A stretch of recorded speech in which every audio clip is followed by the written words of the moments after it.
கருட புராணம் 2. மரணத்திற்கு பின் ஆவியாக அலையாமலிருக்க என்ன செய்ய வேண்டும்? பகவானே, ஒரு மனிதன் இறந்த பிறகு பேய் உருவம் எடுத்துத் தவிக்கும் அந்த பிரேத ஜென்மத்தில் சிக்காமல் இருக்க என்ன செய்ய வேண்டும்?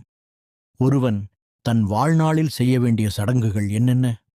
தயவு செய்து எனக்கு விளக்குங்கள் என்று பறவைகளின் அரசனான கருடன் ஒருமுறை விஷ்ணு பகவானை வணங்கி கேள்வியைக் கேட்டார்.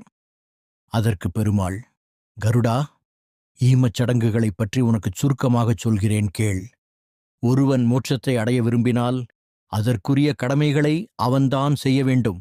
ஆணோ பெண்ணோ அல்லது குழந்தையோ 5 வயதைக் கடந்த ஒருவர் இறந்துவிட்டால் அவருக்காக கர்மம் செய்பவர் விருஷோச்சர்க்கம் எனும் சடங்கைச் செய்ய வேண்டும்.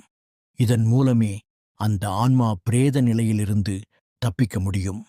இதைத் தவிர வேறு என்ன செய்தாலும் பெரிய பலன் இல்லை. ஒருவன் உயிருடன் இருக்கும்போதோ அல்லது மறைந்த பிறகோ யாருக்காக இந்தச் சடங்கு முறையாகச் செய்யப்பட்டதோ அவர் பேயாக அலையும் நிலை இருக்காது. இதை விடுத்து வேறுதான தர்மங்களோ யாகங்களோ செய்வதால் மட்டுமே அந்த பிரேத நிலையை கடந்துவிட முடியாது என்றார். உடனே கருடன் மீண்டும் விஷ்ணுவை வணங்கி, பெருமாளே, இந்தச் சடங்கை ஒருவன் இறப்பதற்கு முன்பே செய்வதென்றால் எப்போது செய்ய வேண்டும்? ஒருவேளை இறந்த பிறகு செய்வதென்றால் எப்போது செய்ய வேண்டும்? இதனால் கிடைக்கும் பலன்கள் என்ன என்று கேட்டார்.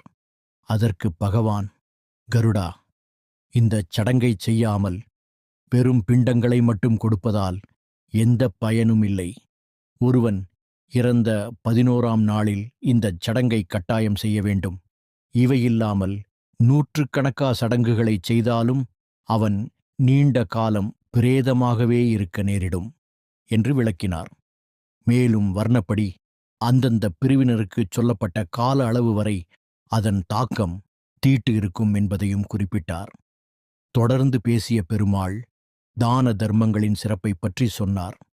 அன்போடு ஒருவன் செய்யும் அன்னதானம் அவனை நற்கதிக்கு அழைத்துச் செல்லும்.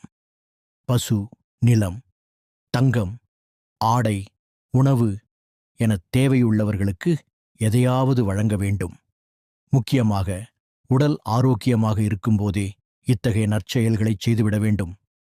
உடல் நலிவுற்றுப் படுக்கையில் விழுந்த பிறகு மற்றவர்கள் வற்புறுத்திச் செய்யும் தானத்தில் பெரிய ஈடுபாடு இருக்காது.